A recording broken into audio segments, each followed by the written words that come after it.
You need to be a good listener. People are interested to listen to you when you truly are authentic and passionate about what you're talking about. I'm a great speaker. I speak really well. Lama Osman, host of Unicorn Bil Arabi, the #1 business podcast in the MENA region. Lama is a visionary leader and former commercial director at Madu 3 Group. She has pioneered innovation, scaled tech startups, and built transformative partnerships in AI and digital tech. There are only 4.3 million podcasts worldwide. Only 1.3 million have more than 10 episodes.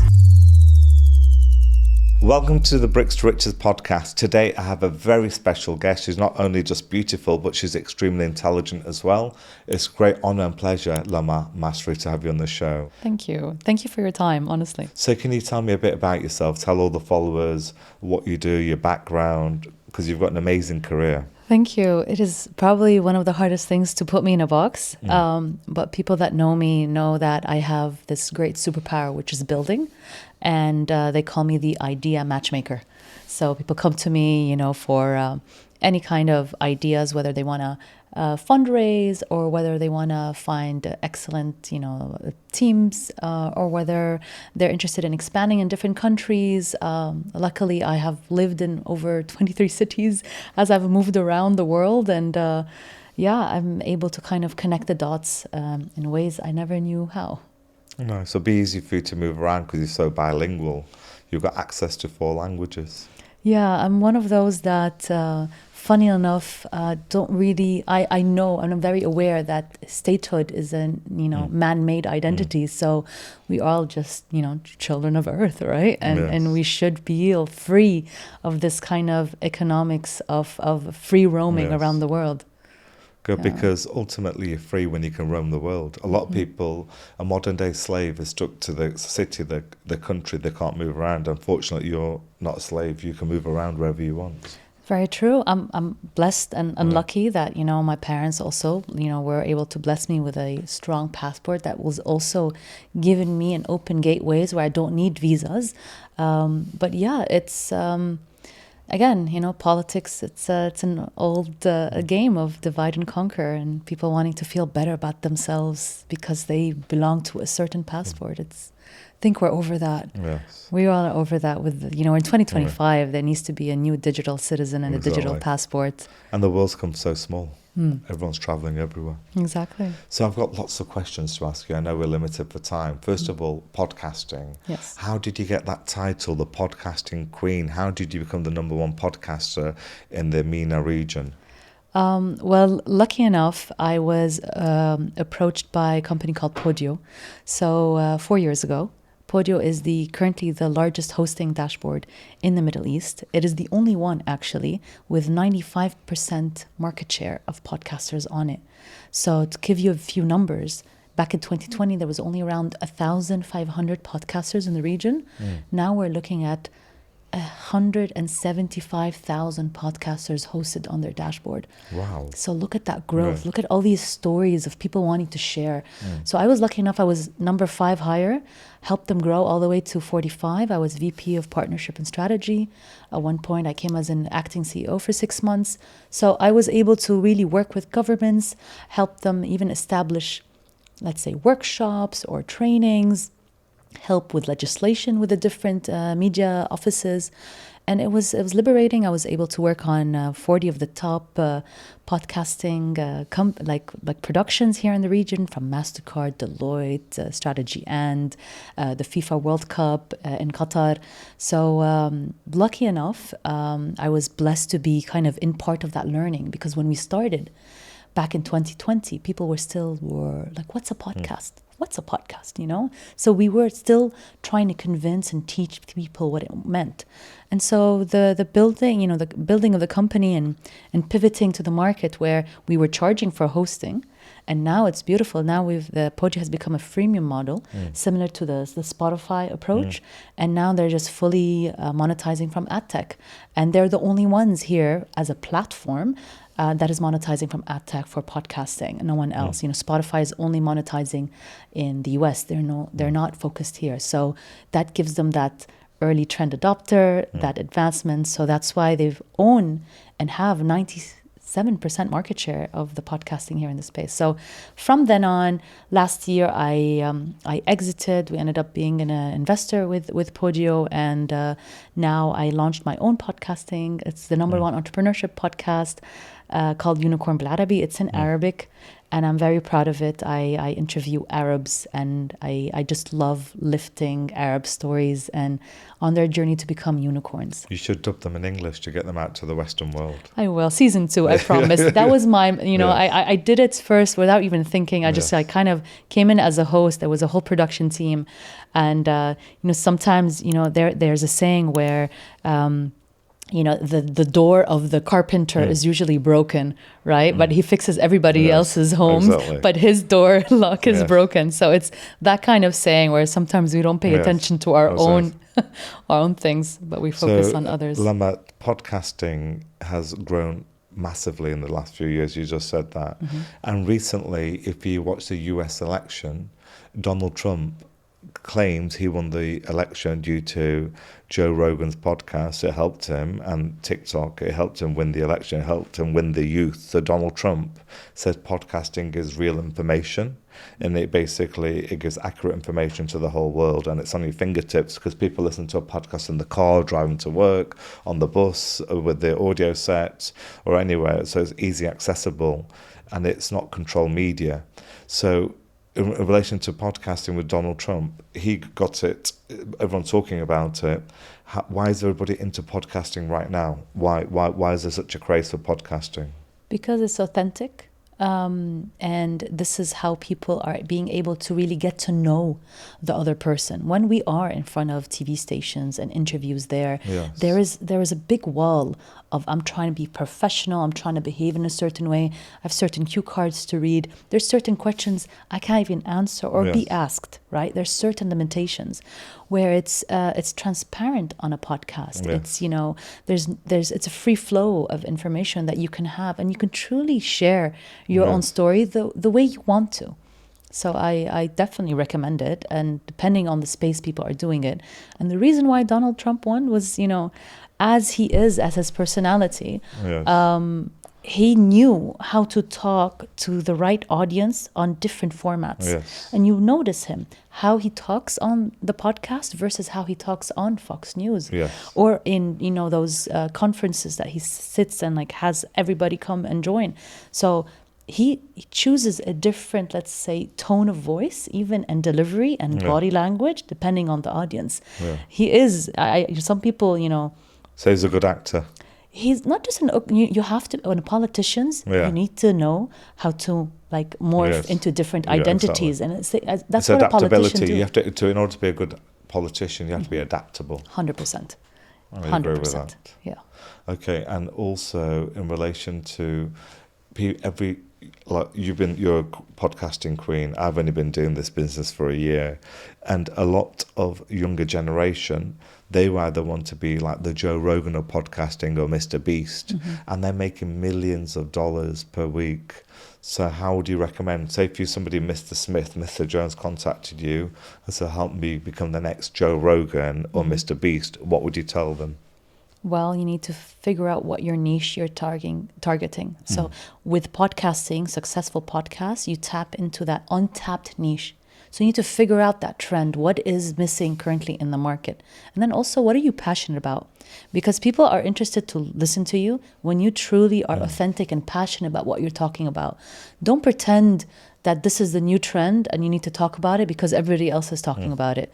You're just going to be another podcast, right? You're not a leader, then you're a follower. Exactly. So be the best representation of yourself, figure out the right topic, fixate on a unique trend that really gives you an advantage, and as much as you can, delegate, because it's a lot of work.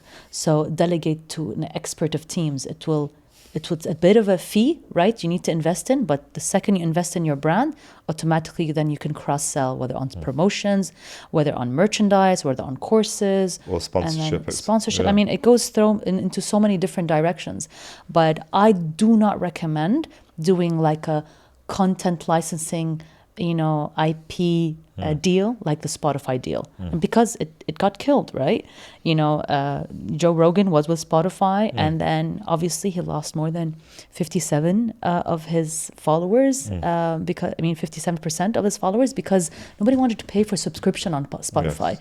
People were like, no, I'd rather just, watch you and watch ads, because I don't mind getting ads in a podcast. Yes. So that was, and that's why he's no longer exclusive to Spotify. Okay, because that's everyone's dream, to be the Joe Rogan or Mr. Beast. Yeah. But any young person who's going into podcasting, Lama, they don't have the funds, the means. So how will they create the capital to do a podcast? It's not cheap. You have to pay for the recording, you have to pay for the editing, you have to pay for the distribution. So how will they raise the capital? And also, as you're an expert, consistency is key. You can't just do a 1 minute wonder, one podcast and forget about it. True. You have to be regular and consistent. So we'll go into consistency in a second. But going on to the point about funding, how would the person get the funding? Let's start from the beginning. So when I want to start a podcast, obviously you have ideation. So when I need to think about, do the benchmarking, international benchmarking, who's doing what, who's doing regionally what. And then consistency is like, how many episodes do I need to create? And then I start coming up with the topics. All right, maybe is it a guest interview, monologue? I have to go through all of that brainstorming. And as soon as I have that, I have to figure out, if I don't have the means, just set up at home. All you need is your phone. Almost everybody has a phone, right? Yes. So if your phone has a mic, or your computer, it has a mic. Sit down. It does not need to be state of the art. But if you want to do it, make sure it's in a space where there's cushions and carpets and Good background. Good background. Get yourself, create a space, and then film there. So many content creators are now just shooting from their phone, and they advise and recommend. Zach King was now at the 1 billion follower summit and was recommending, like, most of our content is not shot on big cameras like the ones we have here in the studios, but actually on the mobile phone, and the quality is great. So I highly recommend, start it from your house. Get yourself maybe 5 to 6 episodes, create content. Yes. It's kind of like a business when you want to launch. Yes. Create your MVP. Then when you've figured out that it's Nice. getting, downloads and listens and whatnot, then go to a sponsor and say, listen, you're a brand that aligns with my identity and what I want to do. So come on in and sponsor my episode. Nice idea. And when that young person is starting their podcast career, would you recommend doing a self-podcast or with a guest? It really depends on what topic and category they are, right? If you're doing like a true crime investigative journalism, right? Yes. You're going to want it to be a monologue, Yes. right? You could sit down and start talking, and Yes. then like through the green screen behind you, start showcasing like the crime scene pictures and Yes. whatnot. Because, true crime is what got podcasting into it anyways. Yes. That's how it all started. People were craving for that, Yes. that storytelling narrative. And so it all depends on the category. So if you are a good interviewer, because sometimes people think and mistake, and probably that's one of the biggest mistakes podcasters do, is that they think, I just want to start a podcast. I'm a great speaker. I speak really well, but that's not what you need to be as a podcaster. Yes. If you're doing interviews, Yes. you need to be a good listener. Yes. You need to know when to say what and how to kind of move the question to continue your questions, because you have a timeline, right? You have like a 1 hour booking of the room. So you need to know how to kind of interview. And those are the key skills. You need to know how to ride the waves. Exactly. Yes. And ride the conversation and know how to pivot into the list of questions that you want to follow. Nice. Yeah. Okay, and to monetize, we're just touching on sponsorship. So let's go through the monetizing tools for podcasting. Yeah. The different ways to monetize. Number one, we just spoke about sponsorship. True. So there's technically 2 ways. Yes. All right. So the first way is programmatic advertising. Think of it as the YouTube model, right? So YouTube, before a video is played, pre-roll, video, then mid-roll, there's an ad, and then post-roll, there's an ad, right? Yeah. So it's like 3 segments, right? And programmatically. Now, the industry, even internationally, from a programmatic perspective, it's still peanuts, right? You need to make maybe like 5 million listens and watches for you to get some real, maybe $1,000, $2,000 to $5,000 per month. Again, it is peanuts. Whereas sponsorship led, this is where the real money is, right? You can sponsor your episode from, 1,000 per episode, $1,000 per episode, to all the way up to 5,000. To some people ask for 15,000. It just depends on the quality of guests you're bringing, depends on the product, depends on the niche. And it also depends on the brand. So if Joe Rogan asks for a sponsor, obviously that would be a lot greater. True, but I want you to also be aware that podcasting is not about listeners. So you asked me in the beginning, how many followers do you have? So it's not the same space as the Instagram and the YouTube audience.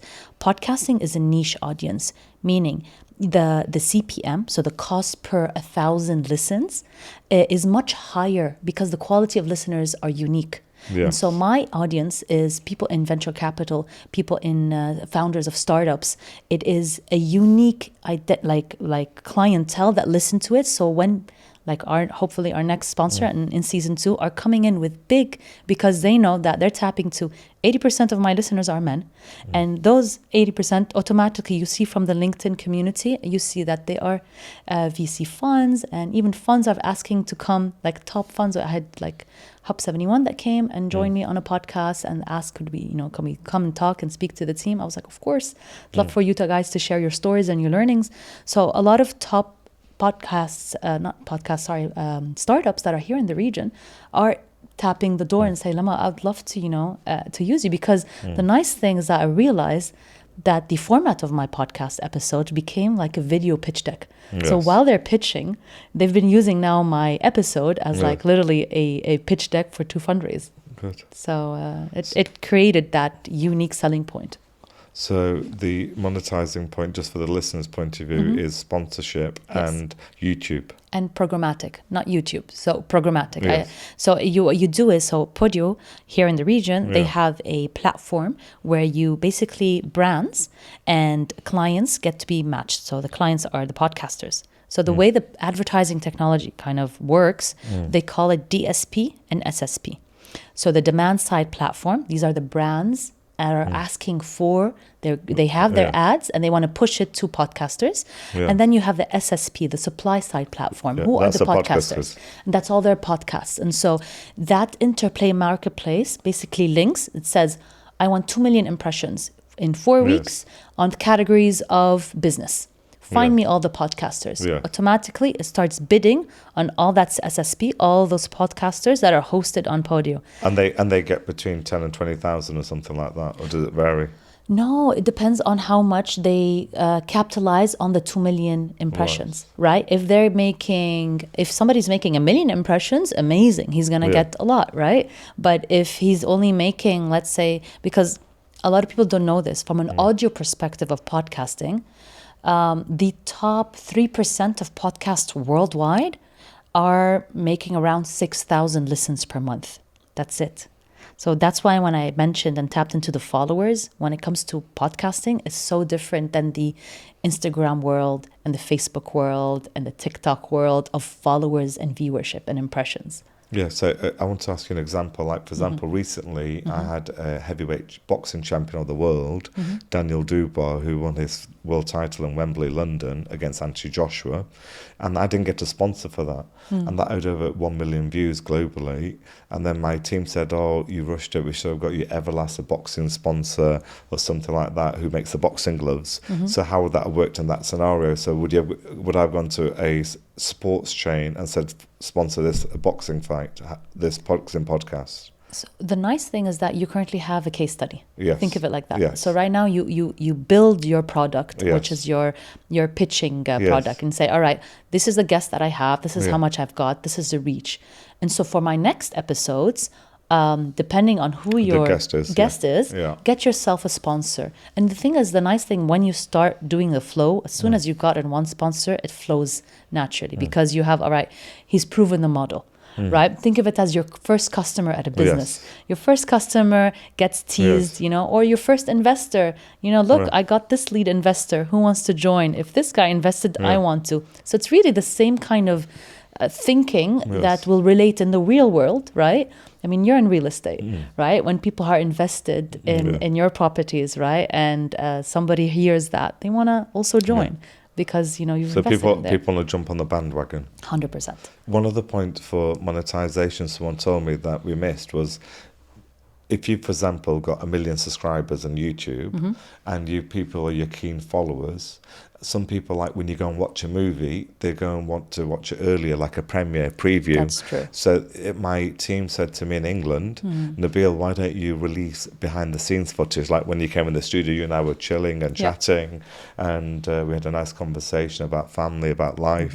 So behind the scenes footage and behind the scenes early release podcasts. Yeah. So 2 weeks before. So you say to people, if you've got 1 million followers, if you want 2 weeks before early release, and early subscribe, and you charge £1 each. Out of 1 million, 10% might. So that's £100,000 you could make.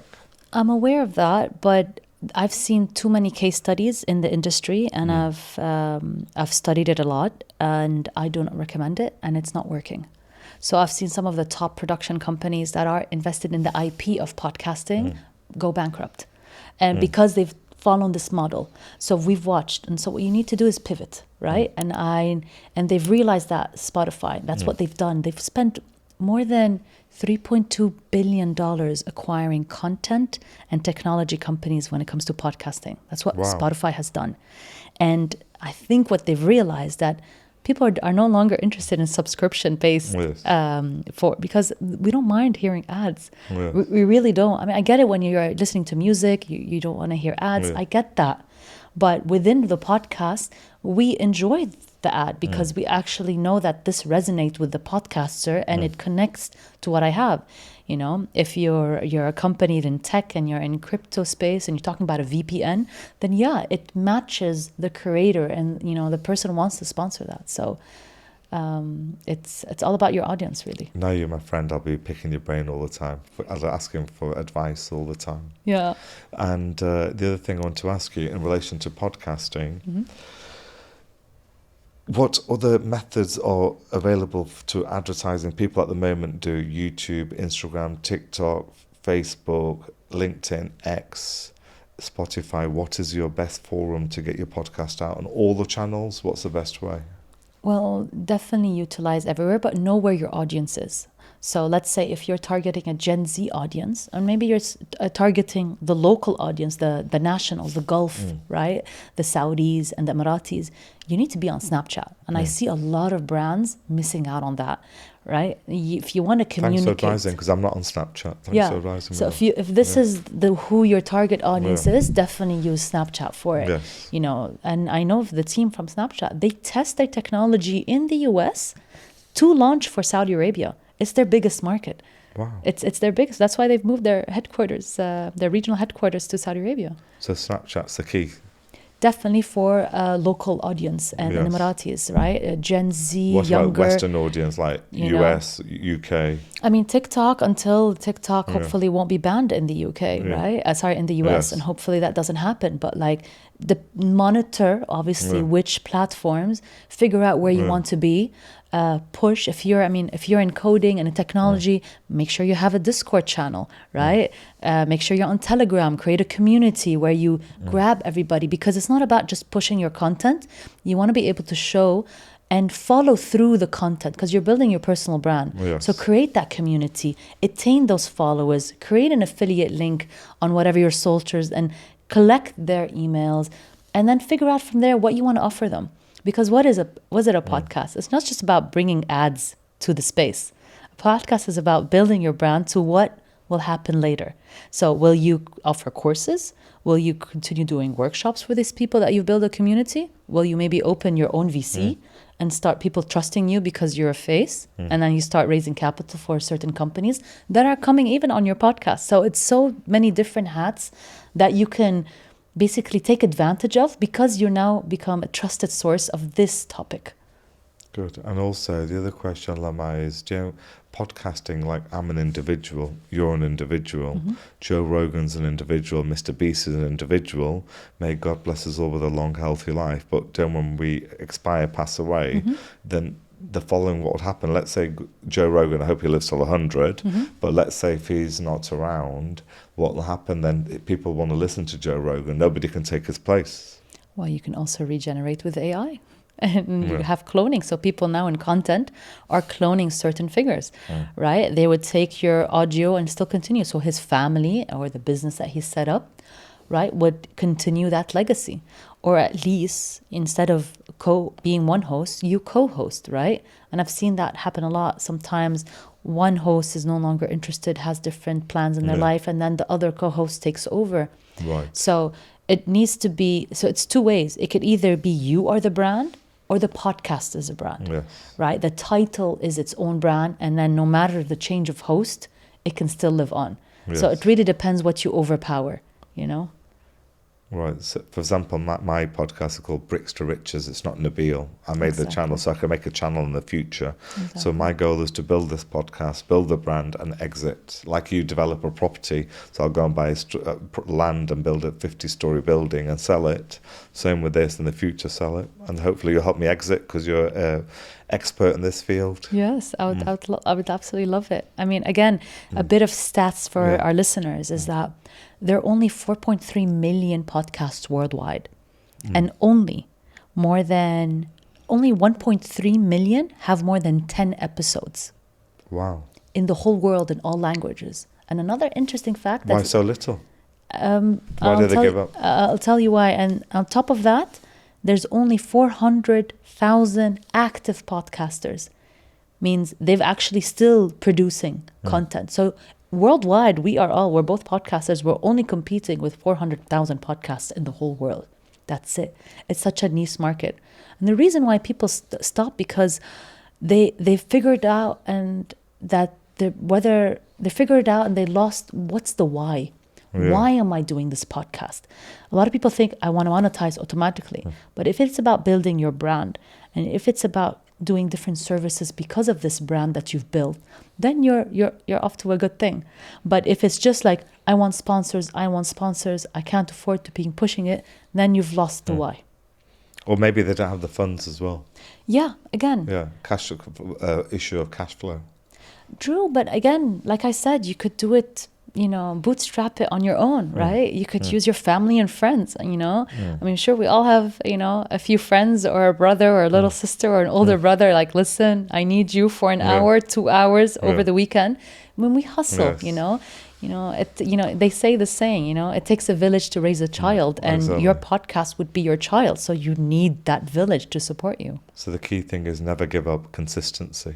Yeah, and have a team. Don't think you can do it all on your own because, I mean, we are humans. There's so many capabilities that we are able, and just hire the best talents as you can. And Lama, there's a big saying, one of my mentors, friends, Imran Khan, who's a former Prime Minister of Pakistan, a World Cup winner for cricket, he said to me, Nabil, never give up. You only lose when you give up. And secondly, good teams, like you just said, wins matches. Exactly. So you need a good infrastructure to win. 100%. It's the team that make any company. Because I could be the best podcaster in the world, but if I've got a terrible team around me, terrible editor, terrible camera, I will not succeed. Of course. And then even retaining those good talents, how do you do it? And so my motto is really, it's not just about these salaries I'm giving this team, incentivize them and give them shares within the company that you're building. That is how you retain clients and you grow together. And that's what these big podcasters should be more aware of, because it's so easy to say, oh, I was on the Joe Rogan Experience, I built his podcast, bye, I'm going to do my own company and I do things, and which is great, but will he then lose that caliber of talent that made him so good, and he's no longer being able to attain it? So should we be super dependent on our team, or should we lift them more up? It's a big question on where they are in the journey of their podcast. Nice. And can I just share my experience with you? Of course. I started podcasting in March 24, and by the end of 24, in 9 months, by the grace of God, I got 7.8 million views. MashaAllah. I'm knocking on wood. Thank you. And that was very good. And the New Year's Eve video, quick summary I did, my team posted it online. Quick synopsis, it was 90 seconds. I got over 250,000 views. And my experience, what's for a hands-on guy who's an entrepreneur, who's an educated person, I'm not got the experience like you in podcast, but I learned these things that sell a podcast. Number one, how famous the person is, how well known he is. Number two, what story have they got to say? The content, is it good viral topics you're talking about? Correct. And number three, if it's a female, how pretty she is. Like you just said earlier, that most of your podcasts are watched by 80% men. That's because I think you're a pretty lady. So Thank a lot lot of people will be watching that. I hope that's not the only reason. I really hope that's not. That's really not why I'm doing it. But that's a contributory factor, though. Yeah. Talking facts, that's a contributory factor. True, but I also think that if we turn the cameras off, I'd still think the podcast would do really well. Yeah, because you speak well, you narrate very well.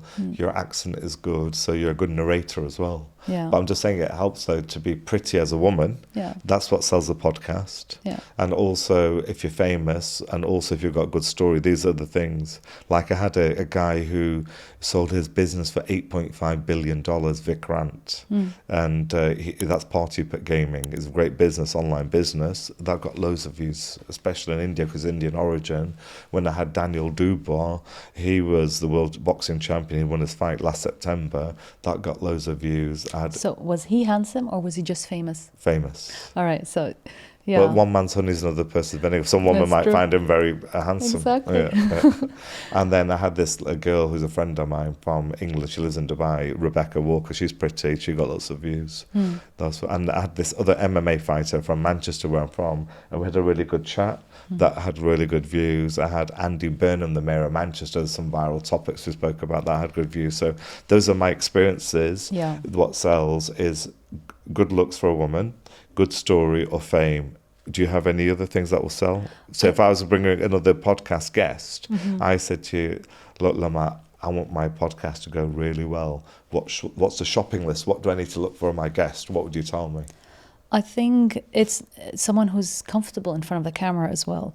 So I don't think it's about beauty, right? About a presenter or a host. I think it's about, are they comfortable with their own skin, right? And are they being able to be their authentic selves? Because I've seen a lot of hosts panic the second and change their entire behavior and their communication the second the camera's on. Yeah.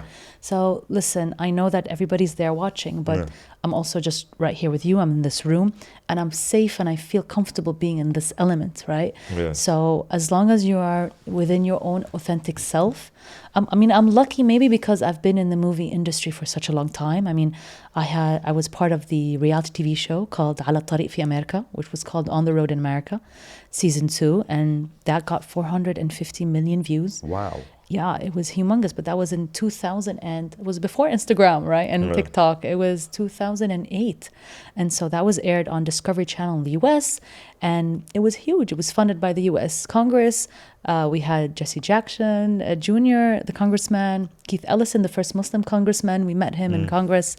I went biking. I'll never forget this. I went biking with probably the most valuable man in the history of the US, but probably the world, because he was in charge of the American military budget. I went biking from his house to Congress, and I had the camera crew follow us around, and no one checked me, no one checked my body. They just, all right, we respect her, she's fine. Whereas you see here in the streets of the Middle East, everybody thinks there's something with. So what I meant is, it's who you know, it's who you were. Yeah, but I've been comfortable having the camera around and I've had different interviews where maybe I guess some people have it, right? They can be their authentic self, their natural self in front of a camera. So that helps, right? And just being presentable, right? You don't need to be the prettiest. You don't need to be the fittest, You've seen, I've had a few episodes where I'm bigger, because I've just had a baby. And then I've lost weight and I'm very comfortable with what, alhamdulillah, I'm healthy. I have my 2 legs, I have my 2 hands. So that's all I really, alhamdulillah. I communicate that internally, that's what I really care about. I honestly, I should maybe look more in the mirror, but I genuinely, I really don't. I just think, alhamdulillah, this is what God made me. I'm blessed with the genes of my parents. But I try to, whatever I bring in front of the screen is, obviously professionalism, it's authenticity, and it's also engagement within the conversations I'm bringing.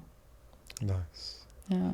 Very interesting story. Yeah. One other question, Lama, is the future. The next generation, like our children, their kids, everything's turning AI. For example, if you go and talk to a kid today, they'll go and do their homework on ChatGPT. If they send an email, they'll do the bullet points and ChatGPT will do the email for them. Correct. So the future, I had a meeting with somebody in England and he says, oh, you don't need a camera, just do AI interview. And you could, for example, have Donald Trump on there, you could have Ronaldo on there, and you could do a podcast on that basis. And I said, well, that's illegal, that could be done for misrepresentation. But then they said, well, you can put an exclusion clause there. What's your view of AI? Because if it was all done AI, then we wouldn't need to be sat here. I could be sat in England, you're moving to New York, you could be sat in New York, and we could do it all by AI, and you could sign a consent form, do it. That's true. And save time, money, and energy. That's the big issue with what's happening with Hollywood, right? Yes. Everybody's trying to change the digital image of all those movie stars and turn them into AI. And that was that big boycott and lockdown that Hollywood had was because of that digital person and the legal behind it. My view is, look, podcasting will still exist. It will still stay authentic. I think. Will it not change the format of podcasting? I mean, if people want to, maybe some people, it would be beneficial for them. Maybe not everybody's comfortable in front of a camera. Like I said, some people are great speakers. They'd be good at monologues, but maybe some people are not the best interviewers, right? So they'd like to turn their audio podcasts into maybe AI-generated personas. They're more comfortable with that, and then let them. So there is, I will always think there's room enough for authentic conversations and real people. I think that's better. That's more natural. It is natural. A prime example is when Pakistan had their election, Imran Khan was in jail, and when they gave his speech, his team did as an AI-generated speech. It looks absolutely real. Wow. And that just showed the power of AI. I think AI will be the future for a lot of people. It definitely is, and it also is a big benefit if you're thinking about data privacy. The world of where are our pictures, where are our videos, where are they stored, where are they hosted? All of that is a really scary place where our videos can be turned and utilized in different ways where we do not want them to be used. I mean, you have children, right? And you have girls. And maybe some videos you do not want them to be shared and to be in certain places. And so maybe they'd be interested at one point using a AI tool where they can have like a generated podcast that is not their real selves, but animated. That way they can feel safer. Yeah. So it's also kind of like a safety element of how much do we want to now protect our faces. You know, you've seen this now, people in London, wearing these face masks so that AI can no longer detect their faces. So they're full on masks so that I don't want cameras to detect me anymore, because the entire world now is these super networks of face recognitions. Or as a Muslim, you can wear the niqab, hijab. Exactly. There are benefits, right? Exactly. You know, I mean, to each his own, right? Look, podcasting, I will always say, it's a very interesting field. It's a booming field. Whoever's interested, definitely just do your research, figure out what you want to do, hit on your niche, and just go for it. Thank you. I hope all the information you're given about podcasting, all the listeners can learn from this and use it as a tool to excel in their podcasting career. One thing recently this weekend, the 1 billion followers summit, you spoke there this weekend. Correct. And it was an amazing success. Everybody said this is the best workshop they've been to. And can you tell a bit to the listeners what that 1 billion followers summit was about and what you exactly did? So I was lucky enough to be invited by Podio, the company I used to work with, and I gave 3 sessions, one on monetization and 2 on like podcasting 101.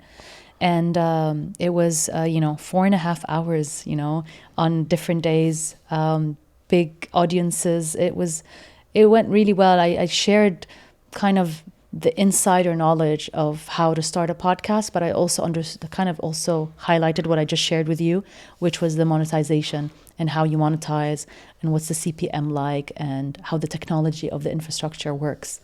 So it's interesting, the space. The $1 billion followers summit is not $1 billion, sorry, the 1 billion followers summit had great, guests. Some very high network people were there. And it's great to see people wanting to share, and it's now this kind of creator space community here in Dubai where, you know what, I see you succeed.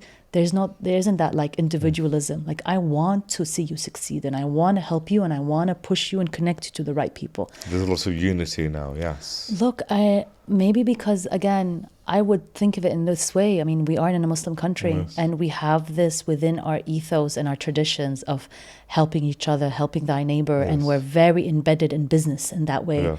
So we really do give here without expecting anything in return. And you see that in a beautiful way from the government here, where they give these workshops for free for their Good. for They their want- they want residents. people to excel. Exactly. They want people to excel, and they've given them the country and the taxation and the licensing to excel. They've made it so easy. It's an e-government here, so it's honestly chapeau bas to the UAE. They've done really well, and it makes complete sense why everybody's moving here. Yeah, a lot of people from England are moving to Dubai just to save taxes. It's not just about taxes. This is the most safe city Safe, in the yeah. world. Yep. I moved here for safety. Yes. And beyond that, for career-wise, the interconnections of the world, and you have so many facets of Dubai. Yes, exactly. But it is. You have everything. If you want a social life, you can go. If you want to go and pray, you can go pray. You've got east, west, everything. And it's a serviced industry. We are so spoiled here that it's so hard to move out. Like things like you forget something, carry in box in a Yes, second, right? exactly. You need a nanny in a second, extra hands. Somebody comes, in a minute, and they're there. Exactly. So Last night I wanted a massage at 11 p.m. Yeah. and I went to Dubai Mall. I went to the Chinese massage. Had a nice yeah, I one know out. where in Yeah. Chinatown, Yeah, exactly, yeah, Yang Yang. Yeah. Yeah. In England, everything closes early. Exactly. So like a service yeah. industry. So it's very hard for any city in the world to compete with them, honestly. So I agree with that. yeah. One question I want to ask you about monetization that I forgot earlier.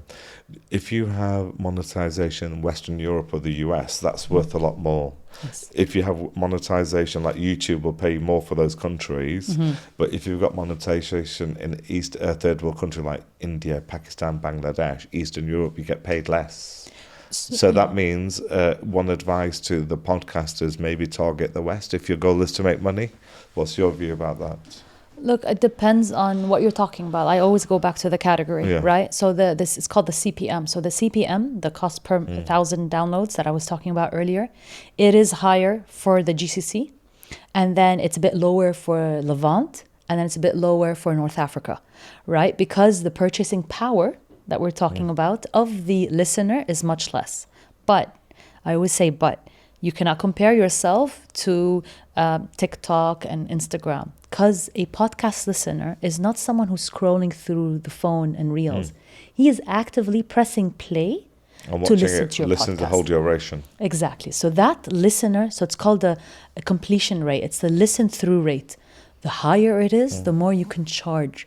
So the sponsorship one, you can charge very high. There's one creator who is in medical field in the healthcare industry, and she only has 250 listens, but her 250 listens monthly, they are surgeons globally within that field. And so her ads are so high because all these pharmaceutical and surgical products want to be part, because they know they're tapping into the best doctors ever, right? So they're paying around $10,000. So she's got a niche, the medical world. 100%. So Yes. that's why I was saying, the more niche you go, right, the more value you can bring, because look at the audience you're communicating to.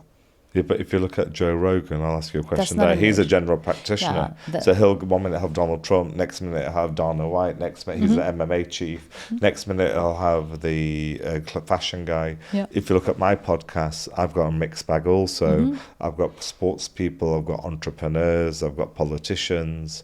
So would your advice me to stick to general practitioners, or would you stick to a niche? Because my niche is real estate, property. So at the moment, I'm got everybody.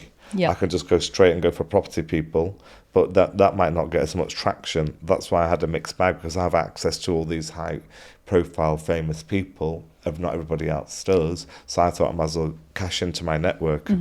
I think so. What you're tapping into the category is society and culture. Yes. And it's also kind of like educational, because you are kind of sharing stories from Yeah. experts, whatever the field Field they is, are, yes. because they are Correct. that, and they're sharing their learnings and they're Yes. sharing their teaching. And whoever you bring, even if it's in real estate, it can still connect, because it's And then today, it's people that buy properties. So those connections, and whoever's listening, they know that you are someone with, a mogul in the real estate industry, and they know that they can come to you and connect, For advice, yeah. for advice or even investing. So I wouldn't stay away from these conversations. So is the journey I'm going on, stick to the journey. Definitely. I mean, you can create another branded podcast on real estate from your team, but as a company maybe. And the company could talk about the different projects you are, what do they mean, the community that people have invested in, why is it nice to live there? It would be more like indirect marketing, but for that brand. What do you think of vlogging? Because my brother said to me, do once a week self-podcast, 15 minutes, just talk about property. For example, tell people to buy in Knightsbridge, for example, in London, because there's cheaper deals there at the moment, or buy in a regeneration area. Just 15 minutes self-podcast. Do you think that's a good idea? And post that on a vlog or a YouTube once a week, because I'll be known as a property boy then. People will say, this guy owned a deal, we know him, Bricks to Riches, because the podcast is called Bricks to Riches. It's bricks that make you rich. So it's a good way to get traffic just for the property. People want free advice all the time. True. So YouTube Shorts, I could not recommend that more. That, and also within Instagram, you have these short form Reels. videos as well.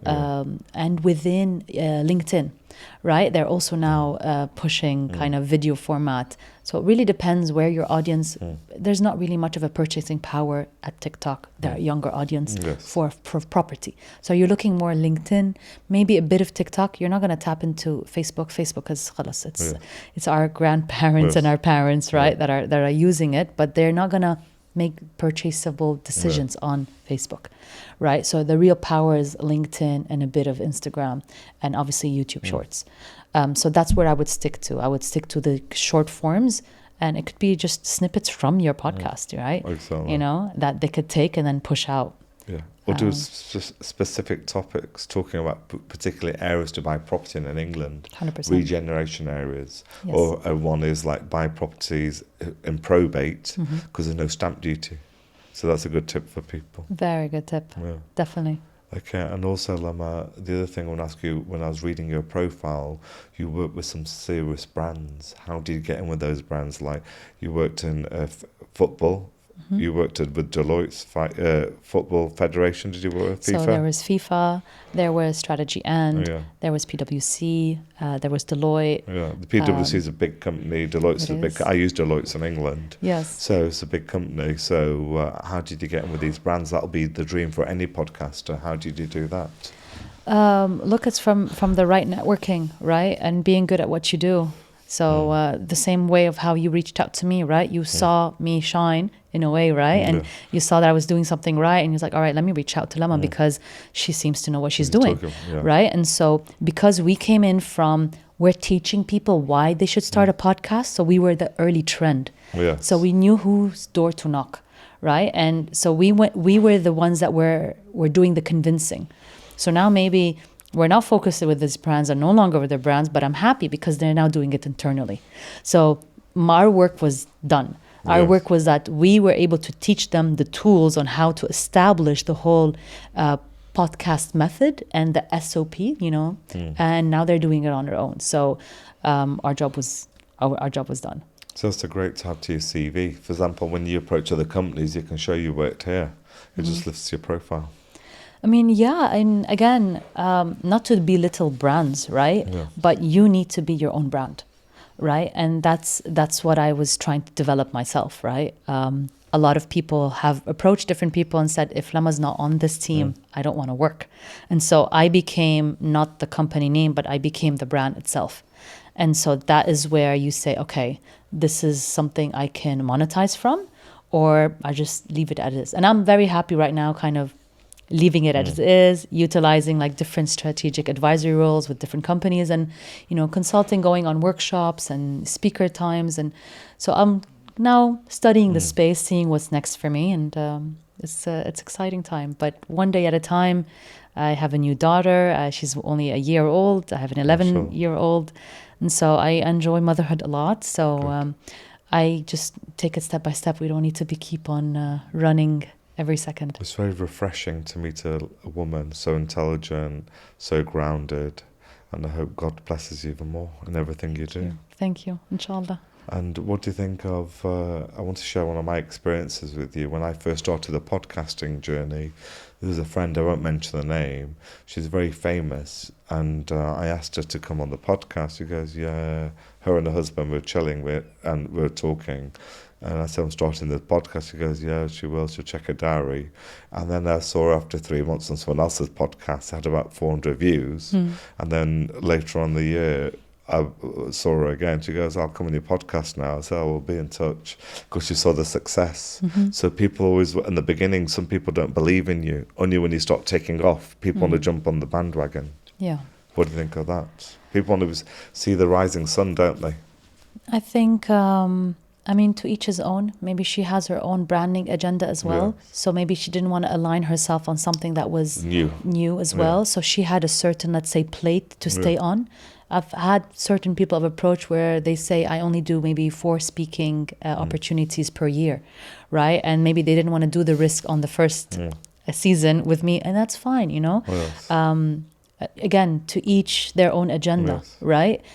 Try not to take things personal is my biggest advice. Beautiful advice. I agree with that. I don't take it personal. Don't take it personal, and whoever wants to come, come and join. Let's have a conversation. Exactly. That's it. And the one thing I realised, the bigger guests I've had, is, and I send them that snippet that I sent to you, then the more people come on. So, for example, like we said earlier in the podcast, that if I, for example, let's say if I had Donald Trump on my podcast, Elon Musk, and then I sent that to other entrepreneurs, other people say, yeah, sure. Of course. If I was a nobody, then they'll think, I don't want to come on. It's all about branding. It is. It's about how you sell yourself, like I was saying, right? I'm lucky enough in the space. They're calling me the queen of podcasting, So thank you so much for that title. I was featured on Arabian Business. I've been asked to speak at different events, and I'm very humbled. And, and I'm just here really to share the knowledge and help people lift and share their stories, really. You're the queen of podcasting. And one thing I want to help me, Lama, with, make me the king of podcasting. Done. I'll take care of it. I promise you. I'll take care of it.